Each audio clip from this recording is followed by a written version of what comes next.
వక్ఫ్ బిల్లుకు వ్యతిరేకంగా పశ్చిమ బెంగాల్లో చేపట్టిన నిరసనలు హింసాత్మకంగా మారాయి.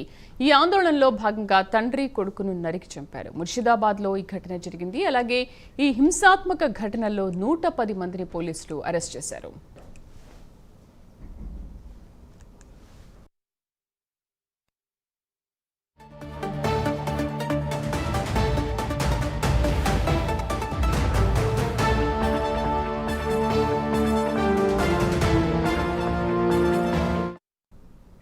వక్ఫ్ బిల్లుకు వ్యతిరేకంగా పశ్చిమ బెంగాల్లో చేపట్టిన నిరసనలు హింసాత్మకంగా మారాయి. ఈ ఆందోళనలో భాగంగా తండ్రి కొడుకును నరికి చంపారు. ముర్షిదాబాద్లో ఈ ఘటన జరిగింది. అలాగే ఈ హింసాత్మక ఘటనల్లో 110 మందిని పోలీసులు అరెస్ట్ చేశారు. మా నేషనల్ బ్యూరో చీఫ్ కళా పూర్తి సమాచారం అందిస్తారు. కళా, అసలు ఏం జరిగింది?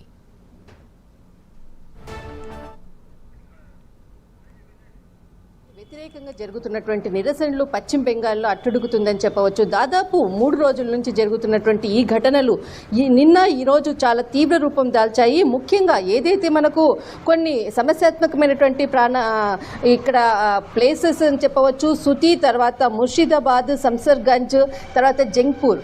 అయితే ఈ ప్రాంతాల్లో కూడా మొత్తం అంతా కూడా కేంద్ర బలగాలు అంతా కూడా ఇక్కడ మొత్తం అంతా కూడా దాదాపు ఒక 5,000 మంది కేంద్ర బలగాలతో కూడా మొత్తం అంతా కూడా, ఎందుకంటే ఇది ఒక అంతర్జాతీయ రేఖ కాబట్టి ఇక్కడ మనకు అంటే బెంగాల్కు ఇతర రాష్ట్రాలకు సంబంధించినటువంటి ఒక బార్డర్ ప్లేస్ కూడా కావడంతో దీని మీద కేంద్ర బలగాలను కూడా ముందస్తుగానే ఇక్కడ సెక్యూరిటీని అంతటిని కూడా పెంచడం జరిగింది. ఏదైతే వక్ఫ్ బోర్డుకు సంబంధించినటువంటి వ్యతిరేకంగా జరుగుతున్నటువంటి నిరసనలకు అక్కడ గవర్నమెంట్ కూడా మమతా బెనర్జీ కూడా ఎప్పటికప్పుడు కూడా అల్లరి మూకల కొరకు కూడా వాళ్ళని శాంతింప చేయడం కొరకు కూడా కొన్ని విషయాలను కూడా ఆమె పోస్ట్ చేయడం జరిగింది. అంటే వక్ఫ్ బోర్డు బిల్లును ఎట్టి పరిస్థితుల్లో పశ్చిమ బెంగాల్లో అమలు చేయము, మీరు శాంతించండి అంటూ కూడా ఆమె స్పెషల్గా ట్వీట్ కూడా చేయడం జరిగింది.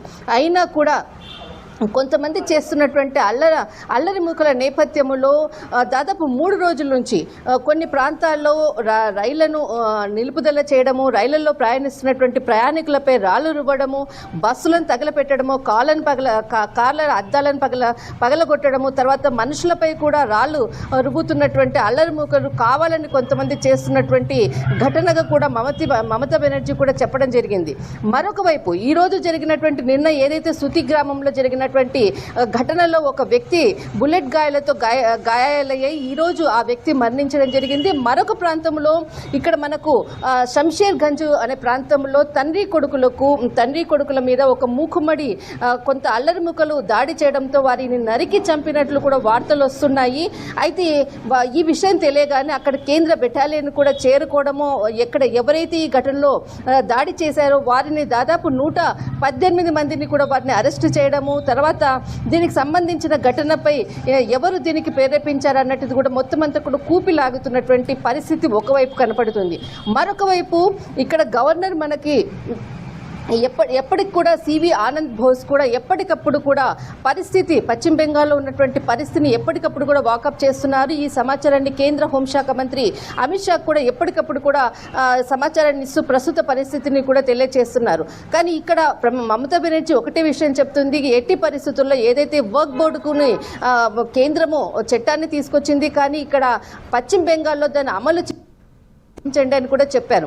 అయితే ముఖ్యంగా ఏదైతే ఉందో ఇక్కడ సంఘటన ఉందో జరుగుతున్నటువంటి సంఘటనలను మాత్రము ఎప్పటికప్పుడు కూడా వాళ్ళని మొత్తం అంతా కూడా శాంతింప చేసే ప్రయత్నం చేస్తున్నారు. కానీ ఇక్కడ మనకు ఛత్తీస్గఢ్, ఇక్కడ మనకు ఏదైతే పశ్చిమ బెంగాల్కి సంబంధించినటువంటిది ఉందో ఒరిస్సా, తర్వాత మనకు బీహార్ కూడా బార్డర్లు ఉండడంతో ఇది చాలా సెన్సిటివ్ ఏరియా. ఈ ఏరియాలో కూడా ఎటువంటి ఇబ్బందులు కలగకుండా ముందు అంటే ఇంకా దాదాపు 16వ తేదీన మనకు ఇమామిలకు సంబంధించినటువంటి వీళ్ళ